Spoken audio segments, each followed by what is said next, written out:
మామా ఒళ్ళు ఎక్కువ నొప్పులు కొనదా ఈరోజు ఎక్కువ పని చేసాయినా మందాక తప్పదా అటాని ఏం పని చేసేసినావు? తెల్లారి నుంచి తాగుతానే ఉన్నా 5 నిమిషాలు గ్యాప్ వచ్చేసింది అందుకే. అయినా నాకు అలవాట్లేదులే. అలవాటు చేసుకుంటేను కదా అలవాటు అయ్యేది. అదేం కాదు పదా. ఏం కానప్పుడు ఎందుకు తాగేది? ఏమెందుకు కదా స్వర్గం ఎప్పుడైనా చూసినావా? లేదు. స్వర్గం చూపిస్తా పదా.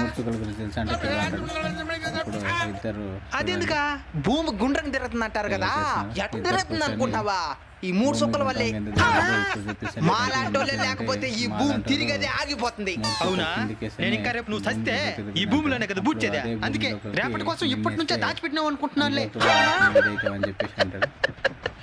అందుకే చూడండి కాక మంచి ఒకసారి ఊదా తీసుకొని ఒకే రవ్వ కూడా రాలా. నువ్వుదా నచ్చితే లైక్ చేయండి.